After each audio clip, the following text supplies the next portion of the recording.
encore solution avec les conseillers. Allez, musique.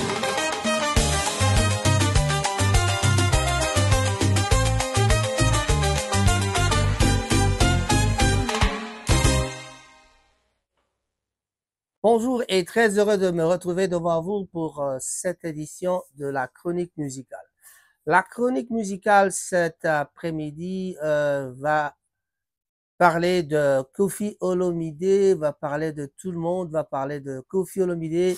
Je pensais aussi à GB Mpiana, je pense aussi à Werason et enfin ce sera donc la conclusion, c'est pour Fally Ipupa. Nous avons regardé la musique congolaise en soi, on a tourné tout au long, on a tourné en rond en parlant de la musique. On regarde tous les gens qui jouent, la génération actuelle. Il y a les Bunafile, il y a Fabregas, il y a Héritier Watanabe, mais nous avons pris les piliers de cette génération.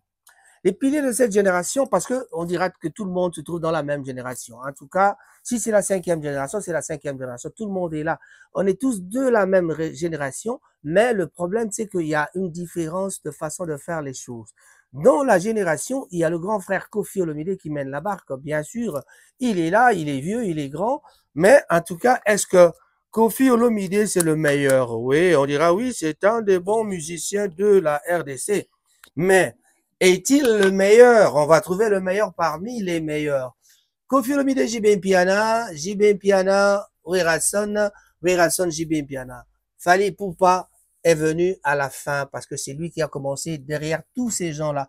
Mais nous avons regardé un peu autour de ce qui se passe dans la musique congolaise en regardant ce qui se passe vraiment dans le travail que ces gens-là sont en train de faire. Et nous sommes allés voir un spécialiste. Lui, il s'appelle quelqu'un, vous allez le connaître, Splendor, il est trop fan de Fally Ipupa. Certaines personnes ne l'admirent pas, ne l'acceptent pas, parce qu'il est trop Fally Ipupa. Mais c'est un analyste quand même. Si on le prend, on prend son côté analyse, son côté analyste. Donc, si on prend son côté analyste, moi, je crois que c'est un garçon qui parle vraiment bien, qui sait vraiment nous expliquer de la musique, parce qu'il a appris la musique. Nous qui avons appris un peu de la musique, nous savons aussi regarder et nous savons donner notre jugement. Et cette fois-ci, ce ne sera pas mon jugement, mais je vais essayer de suivre avec vous ensemble ce que notre ami Splendeur a préparé pour nous. Il a concocté quelque chose de très spécial. Il veut nous expliquer qui de JB Mpiana et Werason est le meilleur. Qui de Werason et JB Mpiana est le meilleur? Qui de Koffi Olomide et les Wenge est le meilleur? Qui de tous ces gens-là est le meilleur? Est-ce Fally Ipupa qui vient assembler toute la forme de la musique congolaise et c'est pour cela qu'il est meilleur? Ou alors Koffi reste le meilleur parce que c'est le grand frère, parce que c'est lui qui sait vraiment faire la rumba? Non, il n'a pas tout. Et dans la vie musicale, on peut avoir certaines qualités, mais on ne peut pas tout avoir. Mais cette fois-ci, Splendor nous a trouvé quelqu'un qui a beaucoup de qualités et il vous l'explique dans une petite conversation avec un confrère de chroniqueur. En tout cas, vous allez écouter Splendor en toute sa splendeur, bien sûr, en train de nous expliquer qui est le meilleur et qui peut être le meilleur. Pourquoi dit-on que celui-là vaut mieux que l'autre? Voilà. Donc, comme je le disais, il y a toujours des problèmes par-ci par-là. Mais ça, c'est vraiment sans polémique. Sans polémique, c'est-à-dire, nous sommes en train de regarder la musique en soi. Qu'est-ce que JB a que l'autre n'a pas? Qu'est-ce que Wera a que son ami JB n'a pas? Quand ils étaient ensemble, ils mélangeaient le tout. Vous avez vu l'éclatement de Wenge Musica. Donc, JB et Wera devaient rester ensemble. Mais s'ils restaient ensemble, ils ne seraient pas ceux qu'ils sont aujourd'hui. Mavanga Manzambi, comme le disent bien les Bayombe, en tout cas, il est là. Guy Bouchard Moulongo, je te salue, mais je sais que tu me diras toujours le contraire de ce que je suis en train de dire, parce que je sais, le raisonnement de Guy Bosch est tout à fait différent de ce que moi j'ai. Voilà, c'est normal, on ne peut pas tous avoir les mêmes idées. Hein. Guy Bouchard, encore bonjour à toi. Hippolyte Maquet, là, juste à côté de Guy Bosch, je dis un bonjour aussi à toi. Voilà. Pourquoi pas penser à Papi Moussongo, prix Nobel, un bon dimanche à tout le monde. Blaise Simbu Monta, il est là à côté. Rocco Langlais est là aussi. un grand bonjour à tout le monde. Je pense à JR, je pense à JR Ecoli, notre ami avec maman Émilie Nzemba, ici à Manchester, en tout cas, Bambo Tenabino Peyangwana. Le grand Dondon, Don Pouya, un grand bonjour à toi, grand frère. Pourquoi pas penser à Alfred Mutumunene, à Clayton. En tout cas, Stanton Street, nous sommes là et on sait que tu es là. Voilà. Alors, mais tu es devenu un peu plus rare. De plus en plus rare, monsieur, c'est pas bon. Fais-toi voir, on a besoin de toi. Voilà. Qui d'autre? Maman Nene Kapaya, je te salue. Et je salue les 4 mousquetaires. Je cite Jean-Paul Abongi et madame le Itela et madame, bonjour, maman Kouloutou. Et je pense à Doudou Lokofé et madame, un grand bonjour à toi, Doudou Lokofé. Et je pense à Trésor Samba, un grand bonjour à toi et madame. Tout le monde a son madame. Voilà. Avec vos madames, je vous dis des grands bonjours. Rita Rita à Oldham, un grand bonjour à toi. Et notre ami Jacques Mwanda. Voilà. Tito, mon cousin de Oldham aussi, je te salue. Et madame aussi. Voilà, tout le monde a son madame. Niwel Tsumbu en Irlande, un grand bonjour à toi. Coco Sita à Birmingham. Chers amis, sans trop tarder, je vais essayer de vous laisser suivre Splendeur qui est en train de nous expliquer qui peut être mieux que l'autre, qui peut être mieux que l'autre, comment, et il explique, il démontre que JB a quelque chose que Wera n'a pas, Wera a quelque chose que JB n'a pas. Koffi Olomide, il vient, il fait plus que les Wenge parce qu'il connaît, mais lui, au moins, il était à l'école de Papa Wemba. Il s'est approché de Papa Wemba. Il a volé beaucoup de choses là-bas. Et puis, il a du Papa Wemba dans lui. Et puis, avoir du Papa Wemba, c'est déjà le fait, déjà être aux côtés de Papa Wemba. C'est grand chose et c'est pas possible, quoi. Bon, on vous laissera suivre ça. Mais il y a aussi Fally Ipupa qui vient d'arriver. Il est passé à l'école sans oublier le Kitambo, hein. Il y avait déjà les Kibinda. Tous ces gens-là, c'est déjà une autre école tout à fait différente de toutes les écoles de la musique congolaise, de Kinshasa ou de partout en tout cas. Mais alors, il était là, il est passé à l'école de Koffi Olomide, qui, je viens de dire qu'il est plus que les Wenge. Il connaissait plus que les Wenge parce qu'il a beaucoup de savoir, lui. Koffi Olomide, c'est quelqu'un qui a le savoir. Fidel Kinata ne me dira pas le contraire. Pourquoi pas Mustapha Toulanda. Voilà. Et alors, quand on voit Alvi Toulanda aussi, je te salue, un grand bonjour. Notre ami aussi à côté, c'est un grand bonjour à toi. Je perds le nom, mais ça viendra à un certain moment. Voilà. Mes jumelles, je ne peux pas vous oublier. Timba Moussé et Ndouzi Moussé. Un grand bonjour, un grand bonjour. Voilà. Donc, Fally Ipupa, lui, il a un peu toutes les qualités. Il est danseur comme les Wenge, il est chanteur comme tout le monde, il a le savoir comme tout le monde, et il sait composer, il sait danser, il sait chanter. Mais je ne sais pas. Qu'est-ce qui lui manque? On le saura avec les explications de notre ami Splendeur. Alors, je reviens tout de suite après Splendeur et je vous dirai quoi que ce soit. Merci. Comment dit ce qui te suit Venabison Tchone? Te suit Papa Chéri, te banina 2 personnes. O eze pas Wera, ezange pas JB. O eze pas JB, yango ezange pas Wera. Mais kana ko énuméré, musicalement parlant, nini omona kana kata Wera, o ezangi pas JB. Papa Chéri, tangba kabwani. Soko lobio yo kandule, soba bi rumba musique. Oyo kangwe pa Papa Chéri. Soko lingyo yo ka seben. O bena seben ezopema. Oyo kangwe pa Weranson. Seben ya kalita bongo, ezozange pa JB. Rumba ya ba qualité ya bongo oeze pa JB ezozange pa Wera. Soki toke na domaine ya Suko te na ngi toke progressivement. On a déjà non. Je crois analyse au PC déjà na balandi pour dire vérité parce que biso soto yebi ke oui, nazo kende maison mère na makinu zela. Maison mère na makinu c'est bon. C'est vrai que ba yemba rapé. Mais na qualité ya rumba Papa Chéri yemora benga ngo ba chef d'œuvre. Voilà. Suko soko sangisi Weranson na Jibem Piana. Comparé par exemple à Koffi Olomide, qu'est-ce que tu penses? Nazo kende, na lingna kende.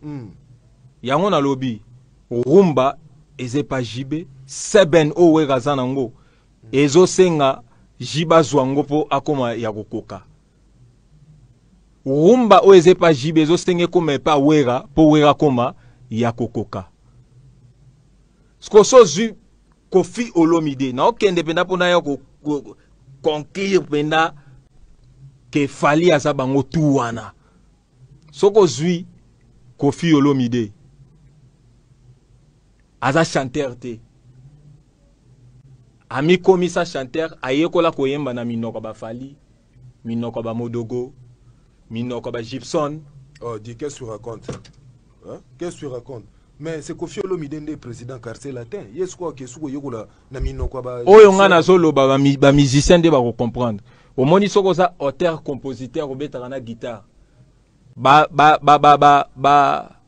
plusieurs nuances ba chanteur ceux qui ozo travailler na bango so ekoto na matoi yango ekomiso chanteur.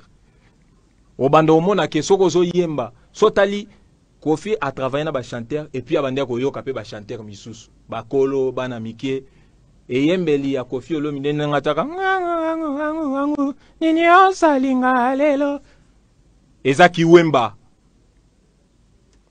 On comprend? Ezaki wemba nini osalinga lelo ndenge azoyemba ki wemba mais par défaut esali ki Koffi soko yoka kiti visa ya bolingo bazuaka wapi ozoka ba modogo pe zotambola wana soko yoka te akomosa babiloko mobe ki fali pe zokota kati na ye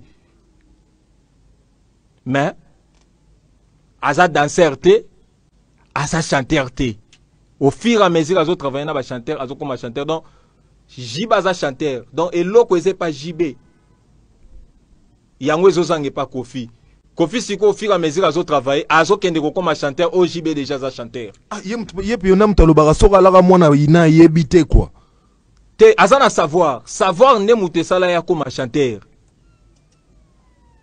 lokola zangi kozala danseur soki bazobeta miziki po abina harmonie ezala na kati ya Koffi il faut danse wana ye moko sala tango azobina bino bozotala en même temps bo kasaza danseur po ba danse wana ye moko sala azana facilité ko bina soko oyena ba chef d'œuvre Jibe aza na ba chef d'œuvre mais ya Koffi ezoleka qualité po Jibe aza simplement chanteur banzembo azoyimba bazokomela ye olobi nini Jibe aza simplement chanteur banzembo azoyimba bazokomela ye mais Koffi banzembo azoyimba ye moko azokoma tala siko bakambu ezozanga o ezangi pa Jibe azangi kozala Kelly Charleston azangi kozala compositeur Jibe aza compositeur te sko Koffi aza compositeur donc Jibe déjà aza chanteur banzembo azoyimba ya ye te bazokomela ye mais Koffi banzembo banda ko yemba banda ki chazoya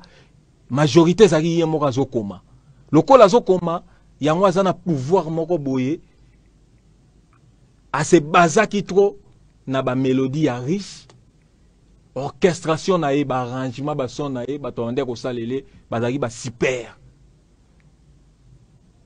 mais soki to ye to na wana teda bango misatu na lakisi makambo ezozange pa oyo eze pa oyo oyo eze pa oyo ezozange pa oyo wana bango misatu Jibe wera Koffi na yesko ko so fali oza numéro 1 koleka bango lelo fali ali bango tu wana sko aleka bango tu pona kisite aleka bango tu te po aza boga non nalingi analyse tikala na kati ya musique aleka bango tu te po azaka ka fali ipupa mwana papa Faustin mwana mama Monique ba amna bango epe mana kimia donc sko soki omoni batumisa tu wana fali sko aza nyonso o ezozange pa o eze pa oyo fali azange loko te na bango tu explique-toi fali aza auteur compositeur abetaka guitare o Jibe abetaka te abetaka guitare o Koffi abetaka akomaka nzembo o Koffi akomaka aza chanteur o Koffi aluka kozala chanteur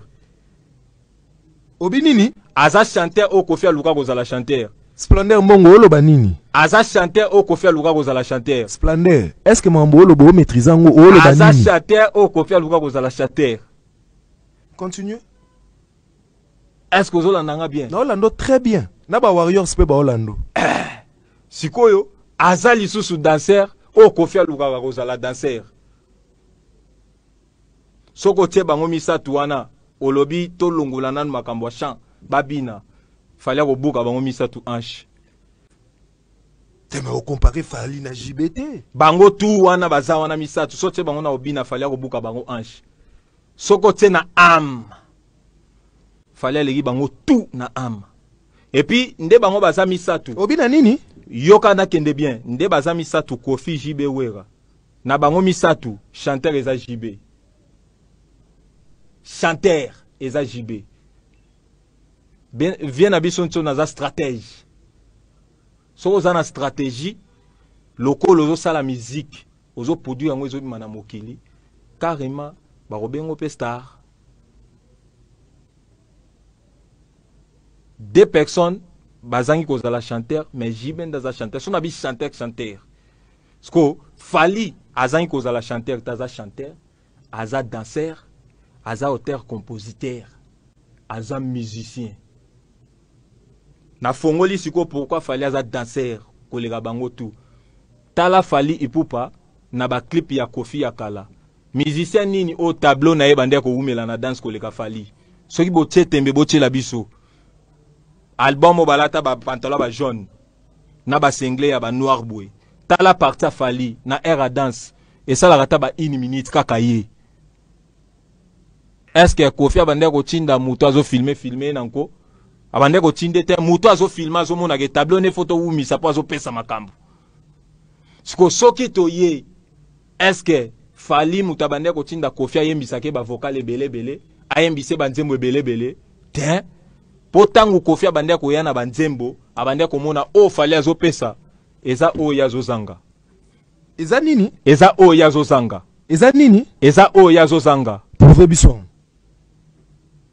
parce que quand c'est latin ezaki deya na style nango ezaki na makamu nango siko eloko nini yango o Fali akokaki kopesa o Kofi azangi parce que Fali pa ya kokuta quartier latin fanda déjà tangu Fali ayembi Laura Lorenzo soko tia Laura Lorenzo yemba mana ba 1900 so chango lelo ndenjembo bimi lelo yango babenga savoir ezonzuluka te tangu ba yemba bango mibale na logique des choses na période wana o comprendre que oyo mukolo orchestre azoyemba azoteur compositeur mais ba chanteur bazami balete me bazaka moko na koyoka okoloba on dirait entrée à Fali na quartier latin ayaki na style moko propre à lui parce que olobi Fali a opesa eloko Kofi aza rosa Fali aza musicien oyo te ndenge mona ba musicien nyonso bayaka na quartier latin explique-toi Fali aza ba jara ba musicien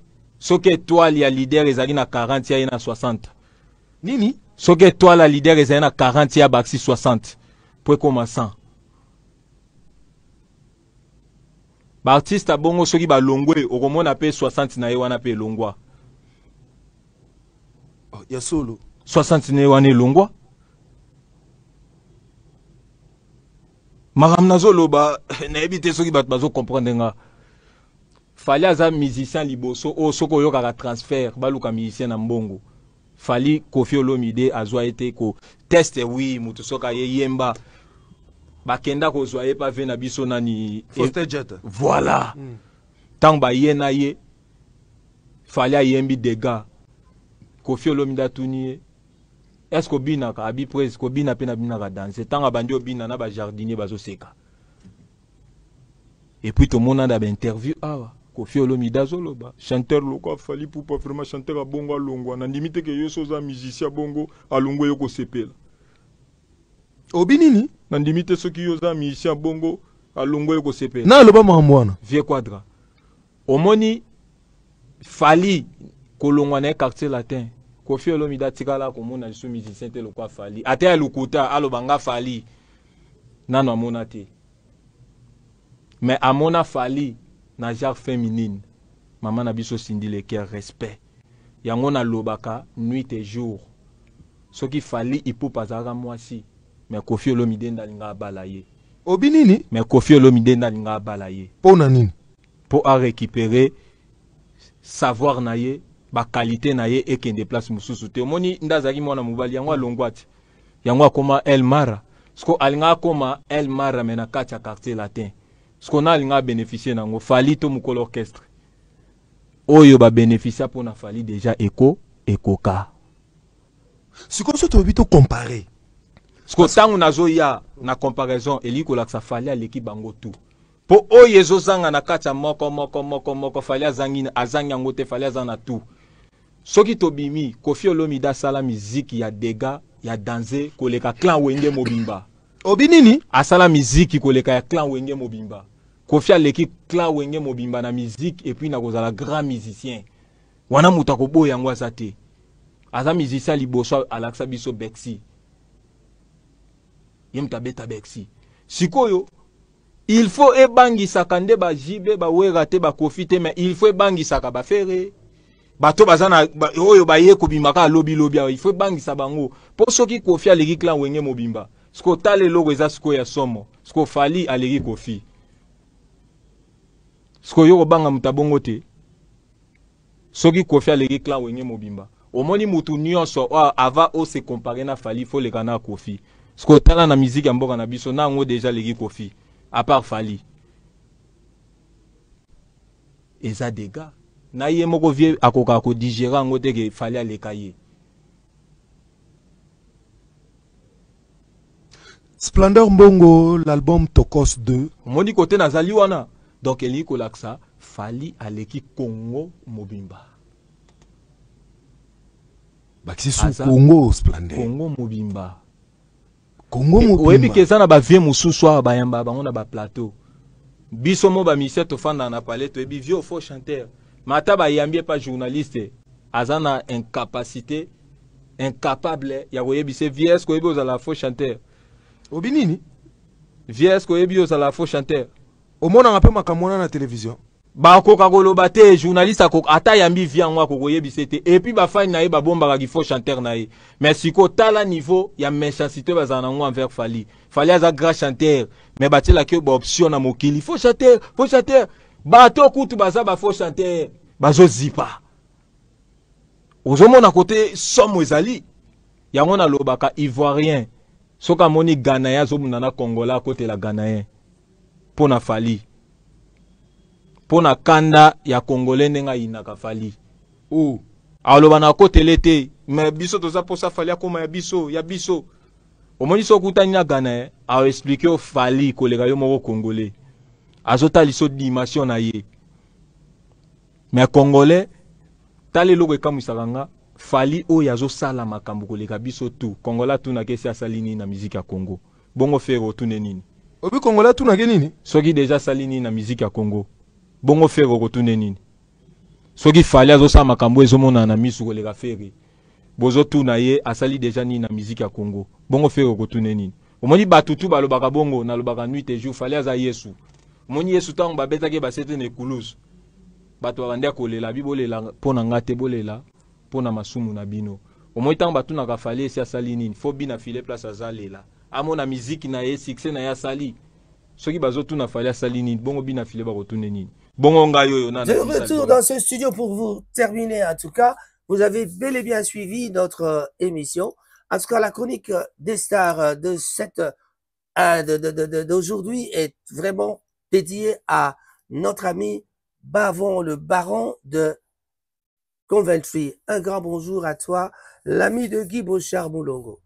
Voilà. Mais vous avez suivi, je crois que vous n'aurez pas à me tenir rigueur de tout ce qui vient de se passer là-bas.